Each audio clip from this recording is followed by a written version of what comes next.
प्यारे बच्चों, fourth class Hindi पाठ 2 लालच करना अच्छा नहीं है। लालच क्या होता है? जब हमारे पास जितनी चीज़ है उसमें हम संतोष नहीं करते और हम दूसरे से भी वो चीज़ लेने की इच्छा रखते हैं जो उसके पास है, उसे भी अपना अपना बनाने की कोशिश करते हैं, उसे लालच कहते हैं।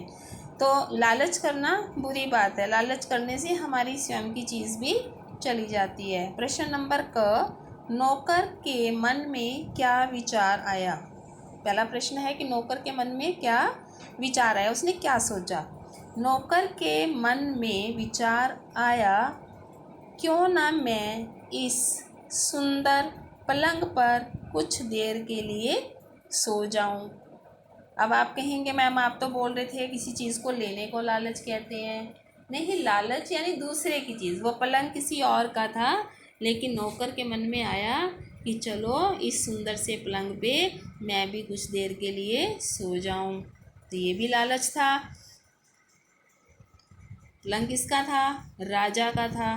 तो राजा के पलंग पे नौकर को सोने का अधिकार नहीं होता, लेकिन नौकर को मन में लालच आ गया कि मैं सुंदर से पलंग पर सो जाऊं।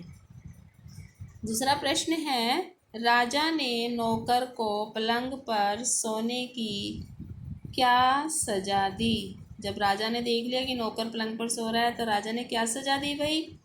राजा ने अपने 4 सिपाहियों को आदेश दिया कि यदि यह पलंग से नीचे उतरे तो इसे मृत्यु दंड दिया जाएगा। दे दिया जाए, जाए आना चाहिए यहाँ पर, दे दिया जाए। अब राजा ने अपने सिपाहियों से कहा कि इस व्यक्ति ने, इस नौकर ने राजा के पलंग पर सोने की का लालच किया है, तो इसके लिए यही दंड है कि ये इस पलंग पर ही सोया रहे। जैसे ही ये नीचे उतरे तो इसे मृत्यु दंड दे दिया जाए। लेकिन बच्चों देखो, पलंग पे कोई ज़्यादा देर तक तो सो नहीं सकता। थोड़ी देर के बाद मन होता है कि हम नीचे उतर जाएं, और जैसे ही वो नीचे उतरेगा तो राजा का आदेश था सिपाहियों को कि उसे मृत्युदंड दे दिया जाए।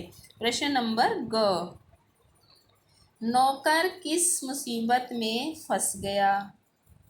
प्रश्न है, क्या मुसीबत में फंस गया? उत्तर है, नौकर डर के मारे एक दिन पलंग पर ही बैठा रहा। वह बहुत परेशान हो गया। मैंने आपको बताया ना कि हमें अगर पलंग पे सारा दिन बैठने को कह दिया जाए तो कोई भी पलंग पर सारा दिन नहीं बैठ सकता है। तो वो नौकर डर के मारे कि उसे मृत्युदंड दे दिया जाएगा, इसी के डर के मारे वह पलंग पर ही बैठा रहा और पलंग पर बैठे बैठे वह बहुत परेशान हो गया। प्रश्न नंबर घ, राजा का प्रधानमंत्री बहुत समझदार था, ऐसा आप कैसे कह सकते हैं? आपको ये बताना है कि राजा का जो प्रधानमंत्री था वो बहुत समझदार था। आपको किस बात से वो समझदार लगा? उसने ऐसा क्या किया जिससे वो हमें समझदार लगा? इसका उत्तर है, क्योंकि प्रधानमंत्री ने नौकर को मृत्यु दंड से भी बचा लिया था। मृत्यु दंड से बचाना तो बहुत मुश्किल काम होता है, लेकिन प्रधानमंत्री ने नौकर को मृत्यु दंड से बचा लिया था और नौकर को उसकी गलती का एहसास भी करवा दिया था। कितनी अच्छी बात है, नौकर को भी पता चल गया कि उसने गलती की थी और उसको मृत्यु दंड से भी बचा लिया। तो ये ऐसे व्यक्ति तो बहुत समझदार होते हैं सच में ही, और इस प्रधानमंत्री की तो शाबाश देनी चाहिए हमें भी। नेक्स्ट क्वेश्चन है, यहाँ शायद ये आपके ओरल क्वेश्चंस हैं। राजा का पलंग फूलों से कौन सजाता था? नौकर, है ना। राजा नौकर को कौन सी सजा देना चाहता था? मृत्युदंड। कितने आसान आसान से क्वेश्चन हैं आपके, तो आपके सभी क्वेश्चंस अच्छे से याद करना, और जिन्होंने नहीं लिखा है वे अपनी कॉपी में इन्हें लिख भी लें। मैंने इनकी फ़ोटो आपके पास भेज दी है।